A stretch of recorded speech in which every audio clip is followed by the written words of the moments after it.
இன்னைக்கு நைட் நம்மளால தூங்க முடியாது. லைட் ஆஃப் ஆனதுக்கப்புறம் என்ன நடக்குமோன்னு தெரியாது. எனக்கு என்னமோ அவங்கள பார்த்தா ஏதோ பிளான் பண்ணுற மாதிரி தோணுது.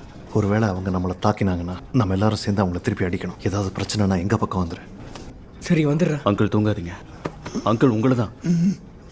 இன்னைக்கு ராத்திரி நீங்கள் லைட் ஆஃப் பண்ணதுக்கப்புறம் தூங்கிடாதீங்க. இன்னைக்கு ராத்திரி ஆபத்து வரலாம். ஏதாவது பிரச்சனைனா உடனே எங்ககிட்ட வாங்க. சரி. பிக் பாக்கெட் தனியாக சமாளிச்சிருவியா? உனக்கும் இந்த ரவுடி பயலுக்கும் பழைய கணக்கு ஏதோ இருக்குது போல இருக்கே. அதுக்கு என்ன இப்போ? லைட் ஆஃப் பண்ணதுக்கப்புறம் ஏதாவது பிரச்சனைனா எங்கள் டீம் அந்த பக்கம் தான் இருப்போம், அங்கே வந்துரு. எனக்கு யார் மேலேயும் நம்பிக்கை இல்லை. நாங்கள் மட்டும் எல்லாரும் நம்புகிறோமா என்ன? ஒருத்தர் நம்பலாமா வேண்டாமான்னு முடிவு பண்ண முடியாது. வேற வழி இல்லாமல் தான் சில பேரை நம்பி ஆகணும்.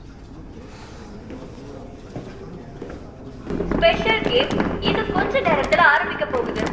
கேம் ஆரம்பிக்கிறதுக்கு முன்னாடி மேனேஜ்மெண்ட் மற்றும் எல்லா ஸ்டாஃப் ஒர்க்கர்ஸும் அவங்க இடத்துக்கு போய் சேர்ந்துடுங்க.